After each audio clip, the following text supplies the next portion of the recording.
پیغمبر صلی اللہ علیہ وسلم نے فرمایا کسی سے کے سامنے ہاتھ پھیلا کر مانگنا اور کھانا، فرمایا یہ ایسے جیسے کوئی انگارے کھا رہا ہے، جیسے کوئی انگاروں کو طلب کر رہا ہے اور پھر اس کو کھا رہا ہے، تو مشکل کام ہے۔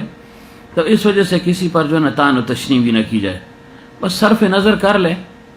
کیوں؟ جب ایک آدمی مانگ رہا ہے تو اتنا تو ضرور معلوم ہے کہ یہ دولت مند نہیں ہے، دولت مند نہیں ہے فقیر ہی ہے۔ یہ الگ بات ہے کہ وہ کما سکتا ہے، اس کو اللہ نے صحت دی ہے، جوانی دی ہے، لیکن چلو سستی برت رہا ہے، اگر آپ نے صدقہ دے بھی دیا تو ضائع اور رائگاں نہیں جائے گا، آپ کو اجر و ثواب مل ہی جائے گا۔ لیکن پھر بھی فرمایا کہ کسی کے سامنے ہاتھ پھیلانا گویا اپنے آپ کو انسان جو ہے نا وہ ننگا کر رہا ہے۔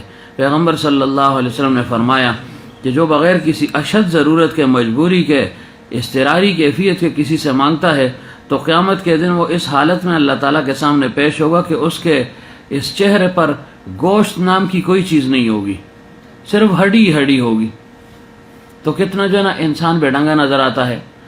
معمولی سا جو ہے نا جسم میں چہرے پر جو ہے نا تغیر آ جائے، مثلا دانہ، کوئی پھوڑا جو ہے نا نکل آئے تو انسان کو وہ حسن و جمال متاثر ہو جاتا ہے، بدنما سا معلوم ہوتا ہے، اور پھر قیامت کے دن وہ اس حالت میں آئے کہ اس کے جسم پر، اس کے چہرے پر گوشت ہی نہ ہو۔ یہ کس وجہ سے؟ کہ بغیر کسی ضرورت کے بس اس کی ایک عادت بن گئی ہے، وہ لوگوں سے مانگتا پھرتا ہے۔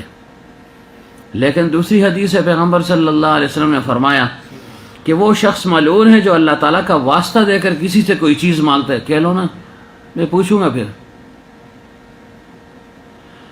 فرمایا وہ شخص ملعون ہے جو کسی سے مانگتا ہے اللہ تعالیٰ کا واسطہ دے کر، خدا دا نائی مو کوئی دو جی، اللہ کا جو ہے نا نام ڈالتا ہے، فرمایا یہ ملعون آدمی ہے، لعنتی ہے۔ لیکن فرمایا کہ جو اللہ کا نام سن کر نہ دے، فرمایا یہ اس سے بڑا لعنتی ہے، یہ اس سے بھی بڑا ہے۔ تو گویا دونوں ملعون ہیں۔ تو پھر ظاہر ہے اللہ تعالیٰ کا نام ڈالنا ہی نہیں چاہیے نا۔ کسی کو جو ہے نا کیوں آپ جو ہے نا لعنتی بنا رہے ہیں؟ خود تو بن رہا ہے تو دوسروں کو مجبور کر رہا ہے۔ ذرا اللہ کے نام پر آپ سے مانگے گا تو انسان کے دل میں تو خوف پیدا ہوتا ہے نا۔ اب ہے نہیں کہ کچھ دے، اور ادھر اللہ کا نام اور واسطہ ڈال رہا ہے تو کیا کرے گا؟ تو نہ جائے ماندن نہ پائے رفتن، نہ آگے جا سکتے ہیں نہ پیچھے جو ہے نہ رہ سکتا ہے۔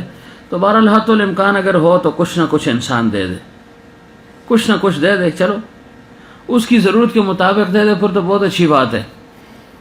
یا اتنا دے دے جس سے انسان کو یہ معلوم ہو کہ اس میں اس کی ضرورت پوری ہو سکتی ہے، ایک وقت کی ضرورت پوری ہو سکتی ہے، ایک وقت کا کھانا یہ کھا لے گا، چلو چائے پی لے گا، کچھ جو ہے نا ایک آدھ روٹی کھا لے گا، کچھ گزارا اس کا ہو جائے گا۔ لیکن اگر پورا دے دے تو بڑی بات ہے، اچھی بات ہے۔ لیکن یہ ہے کہ کچھ نہ کچھ انسان دے دے، چلو اس وقت جو ہے نا اپنی انا کو نہ دیکھے، اپنی ناک کو نہ دیکھے کہ ناک بچ جائے گی یا جو ہے نا کٹ رہی ہے، کہ اگر میں 5 روپے دیتا ہوں اوہو لوگ کہیں گے یار 5 روپے دیے ہیں، اور سائل آج کل 5 لیتا بھی نہیں، وہ آسی 5 نال کریں کہ 5 کے ساتھ کروں گا کیا؟ روٹی تو 10 روپے کی ہے، بلکہ 12 اور 15 روپے کی ہے۔ چائے کی پیالی جو ہے نا وہ 20 تک پہنچ چکی ہے، اور اگر پانی پتی اور دودھ پتی ہو تو ظاہر وہ 50 کی آپ کو ملے گی یا 30-40 کی ملے گی۔ لیکن بہرحال حت المقدور جتنا ہو سکتا ہے انسان جو ہے نا جھڑکے نہ، واپس نہ کرے۔ بعض وقت دل پر بوجھ ہوتا ہے، بعض آدمی عادی ہو جاتے ہیں، اب کیا کیا جائے؟